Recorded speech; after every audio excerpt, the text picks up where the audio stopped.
اللہ تبارک و تعالیٰ نے قرآن حکیم میں ارشاد فرمایا کہ اے ایمان والو، مال اور اولاد یہ دونوں چیزیں تمہیں اللہ کے ذکر سے حاصل نہ کر دیں۔ ویسے قرآن کریم کی آیت سے یہ معلوم ہوتا ہے کہ اللہ کے ذکر سے، اللہ کی یاد سے جو چیز غفلت میں مبتلا کرنے والی ہے، ایک اولاد ہے اور دوسرے مال ہے۔ یہ مال جو ہے انسان کے لیے خیر کا ذریعہ بھی بنتا ہے اور شر کا ذریعہ بھی بنتا ہے۔ اللہ تبارک و تعالیٰ نے مال کے لیے قرآن حکیم میں خیر کا لفظ بھی استعمال فرمایا ہے، وَإِنَّهُ لِحُبِّ الْخَيْرِ لَشَدِيدٌ، وہ مال کی محبت سے بڑے سخت ہے۔ اور دوسری جگہ ارشاد فرمایا إِن تَرَكَ خَيْرًا الْوَصِيَّةُ لِلْوَالِدَيْنِ وَالْأَقْرَبِينَ بِالْمَعْرُوفِ، کہ اگر وہ کچھ ترکہ کچھ مال چھوڑ جائیں تو والدین کے لیے دستور کے موافق، شریعت کے موافق کچھ وصیت کر جائیں۔ تو اللہ تبارک و تعالیٰ نے قرآن حکیم میں دو جگہ پر مال کے لیے خیر کا لفظ استعمال فرمایا ہے، اور اسی طرح سے اللہ پاک نے مال کے لیے قیام کا لفظ بھی استعمال کیا ہے۔ قیام کا لفظ یا تو اللہ پاک نے قرآن میں بیت اللہ کے لیے استعمال فرمایا ہے یا مال کے لیے استعمال فرمایا ہے۔ جعل اللہ الکعبۃ البیت الحرام قیاما للناس، اللہ پاک نے اس عزت اور حرمت والے گھر کو لوگوں کے قیام کا ذریعہ بنایا ہے۔ یہاں اللہ نے بیت اللہ کے لیے قیام کا لفظ استعمال فرمایا ہے، اور اللہ نے فرمایا وَلَا تُؤْتُوا السُّفَهَاءَ أَمْوَالَكُمُ الَّتِي جَعَلَ اللَّهُ لَكُمْ قِيَامًا، یہاں اللہ نے مال کے لیے قیام کا لفظ استعمال فرمایا کہ اپنے مال کو بے وقوفوں اور نادانوں کے حوالے مت کرو۔ خلاصہ یہ ہوا کہ اللہ پاک نے قیام اور خیر دونوں لفظ یہ مال کے لیے استعمال فرمائے۔ جس طرح سے مال انسان کی ظاہری پختگی اور مضبوطی کا ذریعہ بنتا ہے، بیت اللہ شریف انسان کی روحانی زندگی کی پختگی اور عقیدگی کا ذریعہ بنتا ہے۔ اس لیے اللہ پاک نے وہی لفظ جو بیت اللہ کے لیے استعمال فرمایا ہے، وہی لفظ اللہ پاک نے مال کے لیے بھی استعمال فرمایا ہے۔ اور حضور نے فرمایا کہ 5 چیزوں کو 5 چیزوں سے پہلے غنیمت سمجھو۔ ان میں سے ایک مال بھی ہے کہ مال کو مرنے سے پہلے غنیمت سمجھ لو۔ اگر انسان کے پاس مال ہے اور وہ خیر کے راستوں میں اس کو خرچ کرتا ہے، اللہ کی پسندیدہ جگہوں میں خرچ کرتا ہے، یہ اس کے لیے نعمت ہے، وہ اللہ کی نعمت کا شکر ادا کرتا ہے۔ اور اگر اللہ کی ناپسندیدہ جگہوں پر وہ مال خرچ کر رہا ہے تو یہ مال اس کے لیے نعمت نہیں رہا ہے، بلکہ یہ مال اس کے لیے وبال بن گیا ہے۔ معاشرے کے اندر 2 طرح کے انسان ہیں۔ ایک آدمی تو وہ ہے جو بالکل اللہ کو، اس کے رسول کو، قرآن اور سنت کو چھوڑ کر کے دنیا کے پیچھے پڑا ہوا ہے، نہ قرآن کا پتہ، نہ حدیث کا پتہ، نہ آخرت کا پتہ، نہ قبر کا پتہ، نہ حشر کا پتہ۔ اور ایک انسان وہ ہے کہ بالکل ہی اس نے کھانا کمانا چھوڑ دیا ہے۔ تو شریعت میں دونوں راستے غلط ہیں۔ اللہ کے رسول صلی اللہ علیہ وسلم نے ارشاد فرمایا کان الفقر ان یکون کفرا، کہ فقر، تنگ دستی، افلاس، غربت انسان کو کفر تک پہنچا دیتی ہے۔ آج کے دور میں مال بھی انسان کی ایمان کی پختگی کا ذریعہ ہوتا ہے،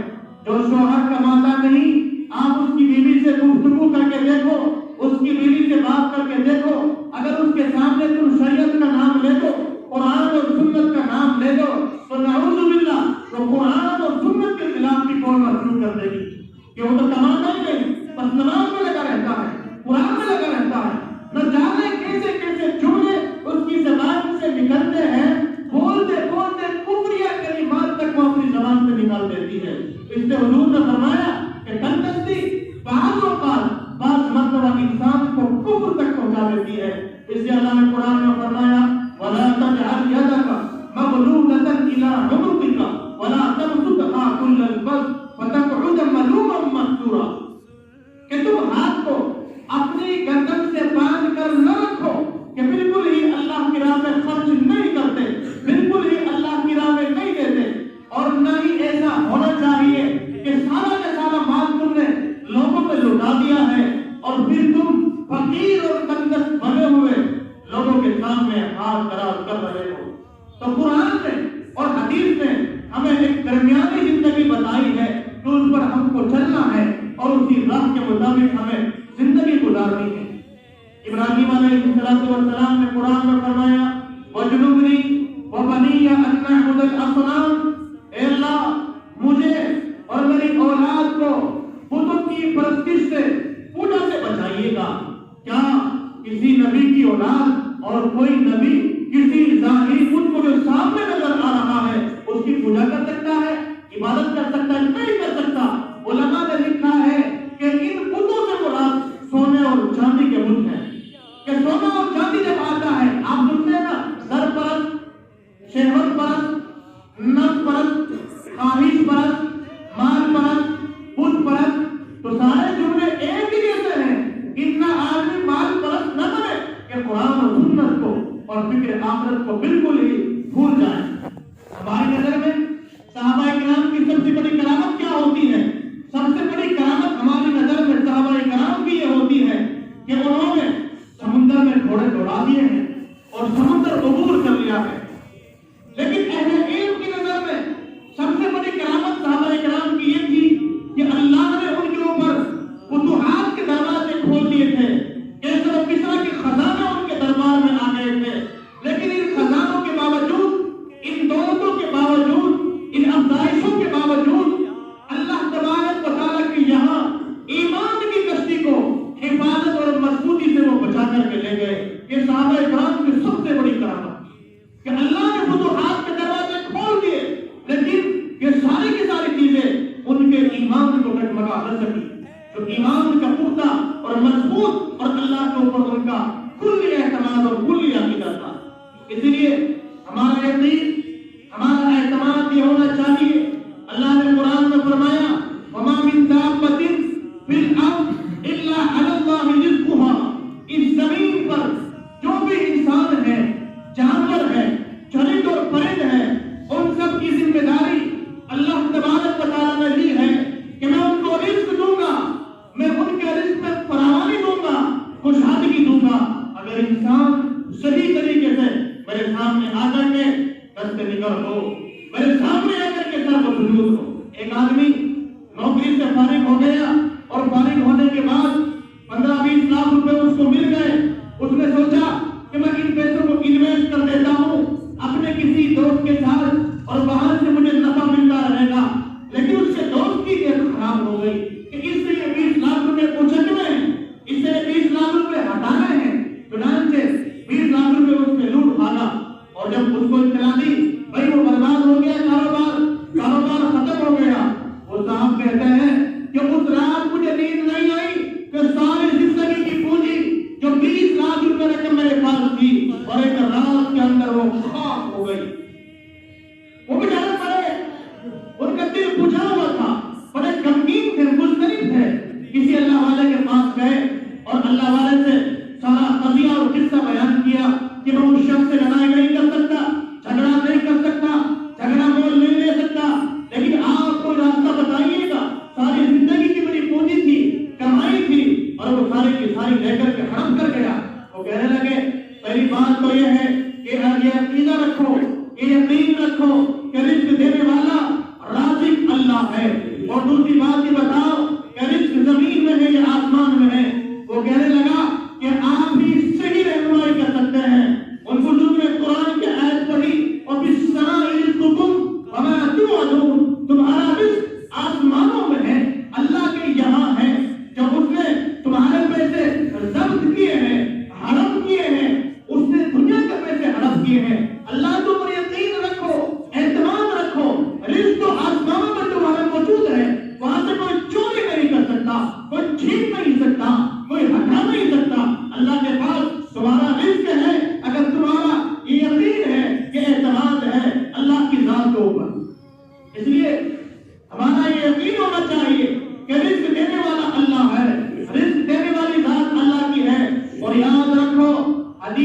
جاتا ہے. رسول اللہ صلی اللہ علیہ وسلم نے ارشاد فرمایا کہ اللہ تبارک و تعالیٰ جب کسی کو مال دیتا ہے، مال کی کثرت دیتا ہے، مال کی بہتات دیتا ہے اور وہ لوگوں میں خرچ کرتا ہے، اللہ اس میں برکت دیتا ہے. یہ لوگ جن کو اللہ نے مال دیا، مال کی کثرت دی، مال کی زیادتی دی، یہ اللہ کے ڈاکیے ہیں. اگر یہ اس مال کو بانٹتے رہیں گے، لٹاتے رہیں گے، تقسیم کرتے رہیں گے، اللہ کی طرف سے آتا رہے گا، ملتا رہے گا، بڑھتا رہے گا، کثرت ہوتی رہے گی. لیکن اگر مال دینا، مال بانٹنا، مال خرچ کرنا ان لوگوں نے بند کر دیا جن کو اللہ نے دیا ہے، تو یاد رکھو مال کی برکت اٹھ جاتی ہے، مال کی برکت ختم ہو جاتی ہے. بہت سارے لوگ شکایت کرتے ہیں کہ 30,000 روزانہ کماتا ہوں، 40,000 روزانہ کماتا ہوں، برکت نہیں ہوتی. ادھر سے آتا ہے، ادھر سے چلا جاتا ہے، ادھر سے آیا، ادھر سے خرچ ہو گیا ہے. کوئی تعویذ برکت کا دے دیجیے گا اور اس میں حفاظت سے رکھوں گا، برکت ہوتی رہے گی، پیسے جڑتے رہیں گے. اللہ کے رسول نے جو برکت کا تعویذ دیا ہے، اللہ کے رسول نے جو برکت کی چیز ہمیں بتلائی ہے، برکت کا عمل ہمیں بتلایا ہے، وہ ہم نے چھوڑ دیا. آگے بھائی ایک ڈاکیا اگر ڈاک دینی بند کر دے، ڈاک بانٹنی بند کر دے، تو بتاؤ اس کو کوئی نوکری پر رکھے گا؟ انفورسمنٹ کو کوئی بھی نہیں رکھے گا. اس کا جو کام تھا ڈاک بانٹنے کا اس نے ختم کر دیا. ڈاک نہیں بانٹتا تو نوکری سے نکال دیا جاتا ہے. تو اللہ اگر کسی کو مال دے رہا ہے، مال کی کثرت دے رہا ہے، وہ اسی لیے دے رہا ہے کہ لوگوں میں بانٹتا رہے. یہ میرا کام کیا ہے؟ کوئی سادہ ہے، یہ میرا نمائندہ ہے. جو اللہ مال دے رہا ہے وہ اس لیے نہیں دے رہا ہے کہ صرف اسی کی ذات کا اس میں حق ہے، اسی کی ذات کا اس میں حصہ ہے. نہیں، بلکہ اللہ اس سے دے رہا ہے کہ وہ لوگوں میں تقسیم کرے، لوگوں میں بانٹے، لوگوں میں وہ اس کو ان کے دکھ اور درد میں اس مال کو تقسیم کرتا رہے. حدیث میں آتا ہے رسول اللہ صلی اللہ علیہ وسلم نے فرمایا اللہ کی قسم وہ شخص مومن نہیں، مومن نہیں، مومن نہیں کہ اس کا پڑوسی بھوکا ہے، تنگ دستی میں ہے، اس کے پاس کھانا نہیں ہے، اور اس کا دوسرا پڑوسی جو صاحب حیثیت ہے وہ کھا رہا ہے، مزے اڑا رہا ہے، اچھے پہن رہا ہے، اچھا کھا رہا ہے. اللہ کے رسول نے 3 مرتبہ فرمایا وہ مومن نہیں، مومن نہیں، مومن نہیں. جو غریبوں کا، مسکینوں کا، محتاجوں کا، ضرورت مندوں کا، حاجت مندوں کا، مساجد اور مدارس کا، جن لوگوں کے حقوق اس کے مال سے وابستہ ہے، وہاں وہ خرچ نہیں کرتا. آقا مدنی صلی اللہ علیہ وسلم ارشاد فرماتے ہیں وہ شخص مومن نہیں ہے، وہ مومن نہیں ہے، وہ مومن نہیں. ہمیں ڈرنا چاہیے یہ حدیث سن کر کے کہ اللہ کے رسول کیا فرما رہے ہیں کہ مومن نہیں ہے جو پڑوسیوں کا، غریبوں کا، مستحقوں کا، ضرورت مندوں کا خیال نہیں رکھتا. اور یاد رکھو اس دنیا میں 50 سال، 60 سال، 70 سال انسان رہتا ہے اور نام اس کو مل جاتا ہے، وہ دنیا کا صحت کہلاتا ہے اور وہ بڑا خوش ہوتا ہے کہ فلاں صحت ہے، فلاں صحت ہے. کیا کبھی دل میں خواہش پیدا ہوئی کہ ہاں جنت کا بھی صحت بننا ہے، جنت میں بھی مجھے لوگ کہیں گے جنت کا صحت ہے. اب دنیا کے صحت بن کر کے دنیا کا مالدار کہلوانے کہ وہ خوش ہوتا ہے، لیکن کبھی اس کے دل میں یہ خواہش پیدا نہیں ہوتی کہ میں جنت کا بھی صحت بن جاؤں، جنت میں بھی مجھے لکھا جائے صحت، مجھے مالدار کہا جائے. جنت میں تو وہ ایماندار ہوگا جس نے غریبوں، ضرورت مندوں، محتاجوں اور مسکینوں کا خیال رکھا ہوگا. کیا عالم ہوگا. حضرت عائشہ صدیقہ رضی اللہ تعالیٰ عنہا فرماتی ہیں وہ رو رہی تھی. اللہ کے رسول صلی اللہ علیہ وسلم نے پوچھا اے حمیرہ رو رہی کیوں، آنکھیں اشکبار کیوں ہیں، آنکھوں سے آنسو کیوں نکل رہے ہیں. حضرت عائشہ عرض کرنے لگی اللہ کے رسول میں اس لیے رو رہی ہوں قیامت کا دن آنے والا ہے، نفسی نفسی کا عالم ہوگا. کیا آپ اس وقت ہمارا خیال رکھو گے، ہمارے